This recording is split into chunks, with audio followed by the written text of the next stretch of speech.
Right, a very big welcome to you, my dear listeners from all over the world. Thank you for joining me on The Truth with Ben Jokes, your number one political talk show. Now, today is the 29th day of April. Exactly 30 days from now, TINUBU will be 2 years in office. And what is there to show? Poverty has worsened in Nigeria. Insecurity is worse than he met it.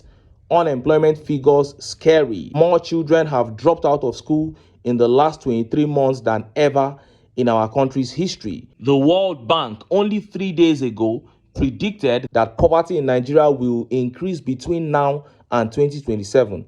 They want Tinubu to stop his reckless spendings and concentrate on doing real work with the people to improve the economy.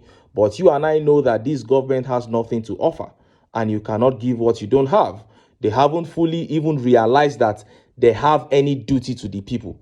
When they speak like members of the opposition. That's the idea that is tearing Aso Rock apart now. Tinubu camp opposing Shettima camp right inside the villa. And few hours ago, an insider from Villa granted an interview on Arise, and he made some shocking revelations. These revelations showed two things. One, it showed that Shettima has next to no relationship with Tinubu as it stands now. And he, Shettima, is not involved in this administration at all. And secondly, the things said about Tinubu in this interview clearly showed that Tinubu is hiding himself from the people within the villa. And most probably, these issues have to do with his health and disposition. They are so poor that the little public appearances and the reading of speeches are all that he can do. Gbajabiamila, Sheyi, and Remi Tinubu, and a few others are most probably the ones running this country, according to the revelations in this interview that was granted by an insider on Arise. Before I show you the video of this top story and how Nigerians reacted, let me quickly show you these videos. The first video here is a disgraceful video from Ifeanyi Okowa, ex-governor of Delta State. We are not complaining that Okowa decamped, but him coming on air to spill the nonsense he spilled in this video has drawn more attention to his foolishness. See the video. Meeting. As I did say, we're looking into, could it be the APC, could it be the coalition? And as I say, it was a near-all decision that we should move into the APC. Oh, so okay. To that extent, the communication, we had communications ahead of time concerning that. But about the North-South, the politics today may not be about the North-South, because I believe that both from the North and the South, people are competing. And in all political parties, you're likely going to have people from the North and the South. But beyond all this, for the stability of this nation, I also do believe that, yes, President Bola Ahmed Tinubu was elected president in 2023. And for the stability of Nigeria, it is best for us to have him complete his 8-year tenure. Okay. Then the presidency can move back to the North. I believe that that is the right thing. Oh, okay. Why not calling it a North-South thing? You heard that. Governor Okowa, if you want to join court, nobody is stopping you. We see boys all over Nigeria joining court groups. They'll say they are joining for protection. You, Okowa, has also joined the court APC for protection from EFCC. So go ahead.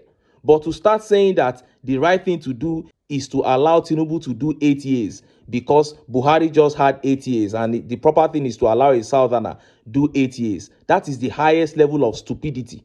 Didn't you know that when you ran as a running mate to Atiku?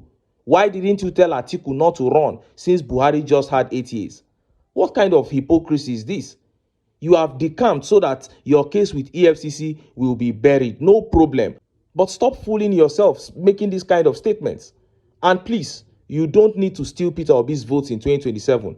Wash your hands off all that. Just get the EFCC to end your trial since you are now an APC member, and just keep your mouth shut, please.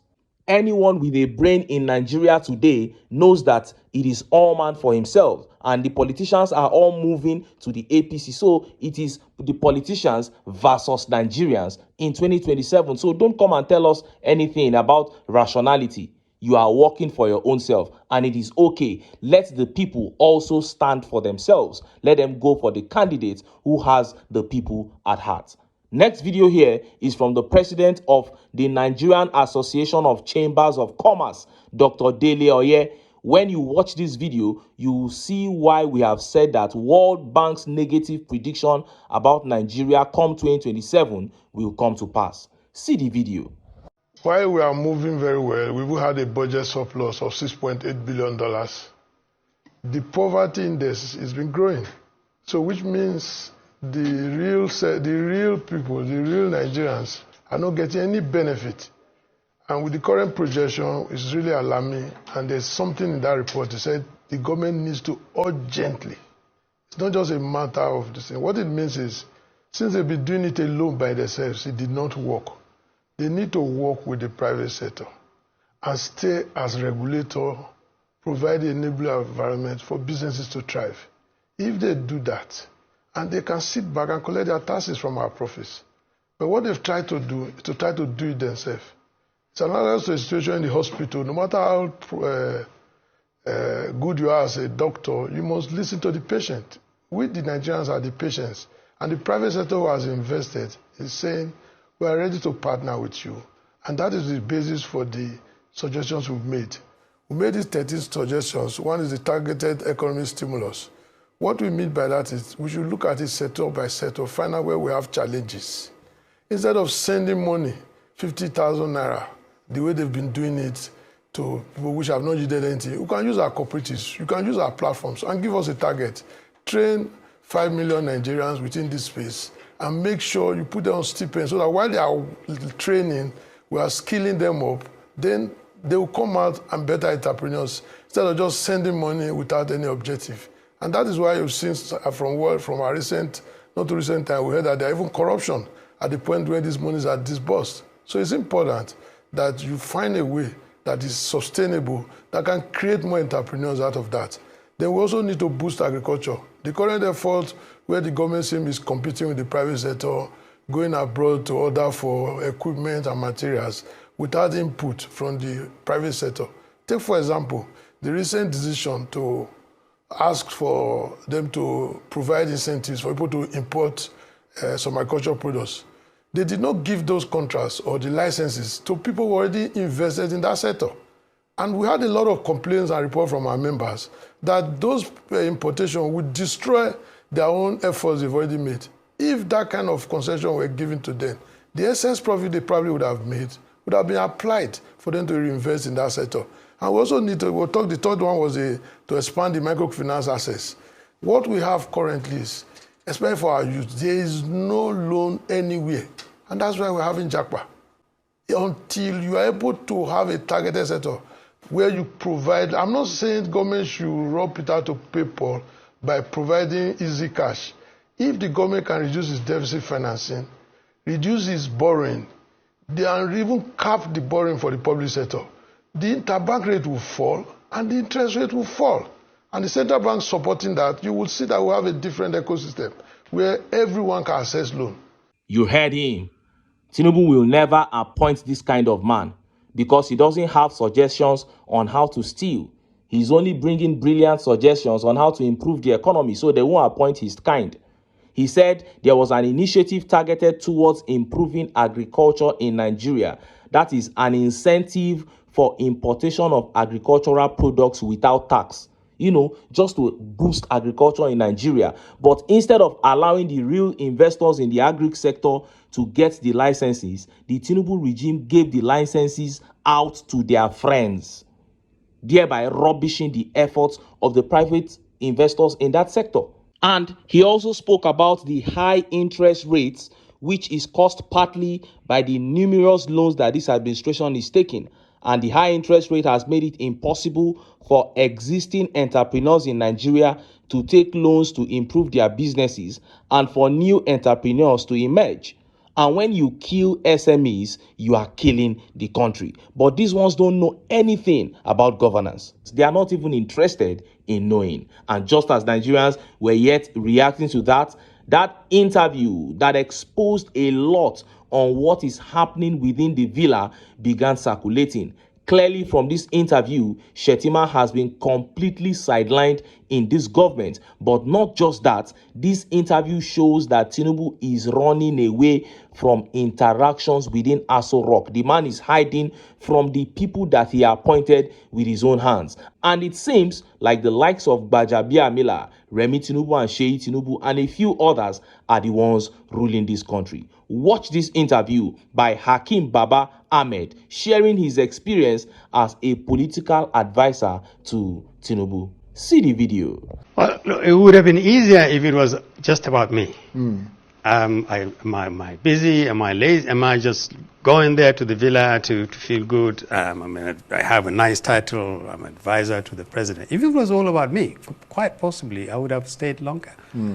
But I felt I could have been a lot more useful to the country and to the administration. I believed also, I don't like for this thing to sound boastful, I believe I had something to offer. Indeed. Which was the reason why they asked me to go there. Not to sit idle and to watch a lot of things going wrong.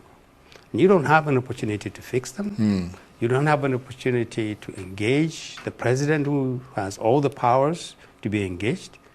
You don't have any channel. I saw the vice president virtually every working day. We talked, we discussed the country. But Nigeria requires a lot more than talking with the vice president. But did you have an opportunity to meet the president? No, I didn't. For your entire time there? No, I think I met him, I saw him 3 times in the mosque in the villa. And From a we distance? sort of shook hands. Right. No, shake. There's a mosque in the villa, so Right. you would see. But I never had a chance to sit down with President Tinubu. And why do say you to think him, that was the case?